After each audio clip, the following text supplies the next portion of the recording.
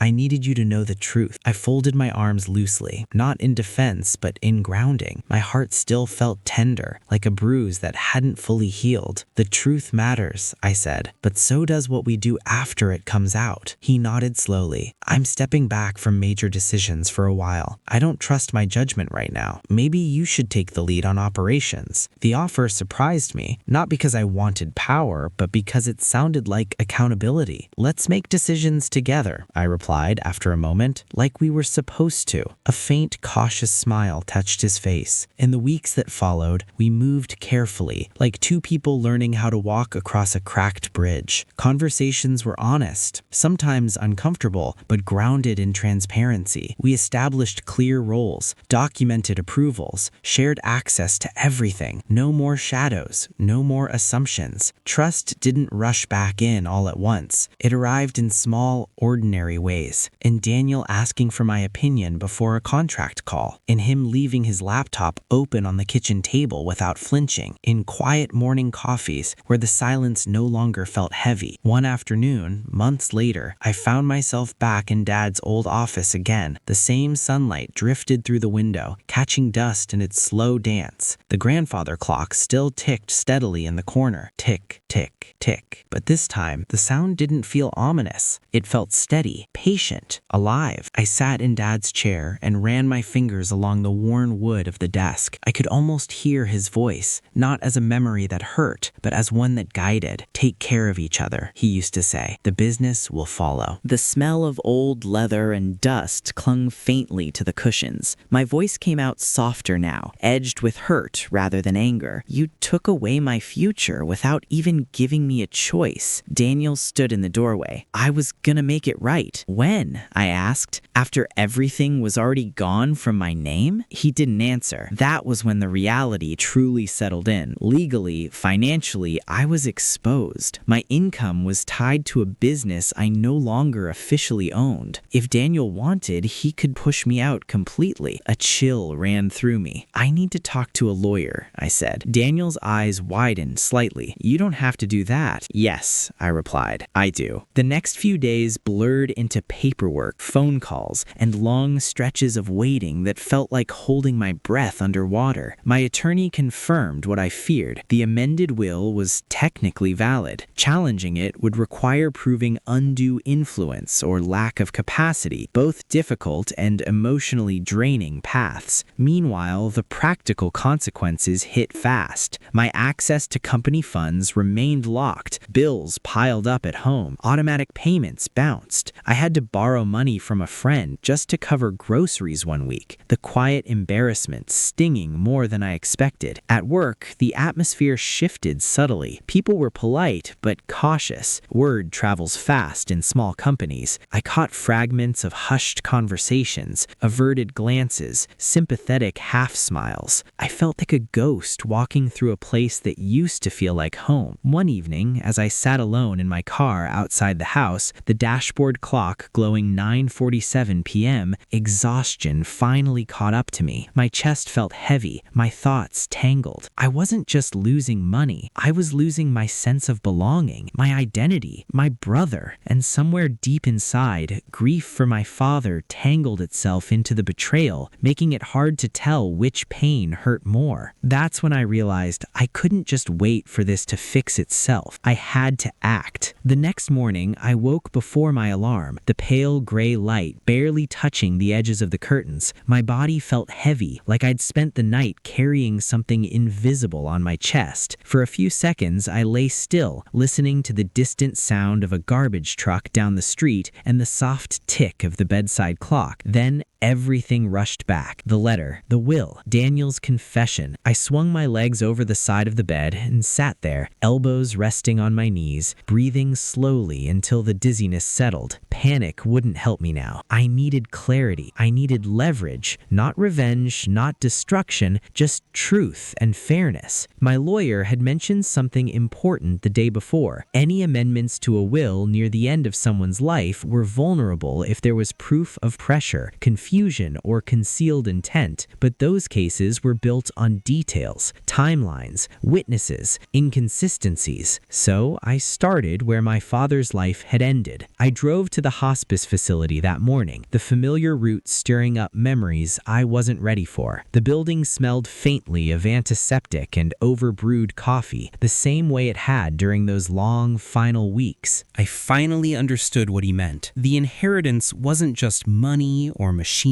or paperwork. It was responsibility, integrity, the way you treat the people closest to you when fear tries to take the wheel. Daniel never fully explained every corner of his fear, and I didn't need him to. What mattered was that he faced it instead of hiding behind it. We didn't become the same brothers we were before. Something had shifted permanently, but we became something quieter, maybe even stronger. Two flawed men choosing honesty over pride. Looking back now, the hardest part wasn't the legal fight or the financial uncertainty. It was the moment I realized someone I loved deeply was capable of hurting me. That kind of knowledge doesn't disappear. It reshapes you. It teaches you boundaries. It teaches you humility. It teaches you how fragile trust really is and how valuable. Sometimes, late at night, I still think about how close I came to losing everything. Not just the business, but my sense of stability, my connection to my brother, my faith in fairness. And I'm grateful that I chose to seek truth rather than surrender to bitterness. Forgiveness didn't mean excusing what happened. It meant refusing to let it define the rest of my life. Healing, I learned, isn't loud. It's quiet. It's made of small choices, steady patience, and the courage to stay open when closing off would feel safer. If you ever find yourself standing in the middle of betrayal, unsure which way to step, remember that justice and compassion don't have to cancel each other out. Sometimes they walk side by side. Would you have been able to forgive someone who betrayed you so deeply? If this story resonated with you, consider supporting the channel or subscribing for more real-life stories about resilience, healing, and the complicated beauty of human relationships.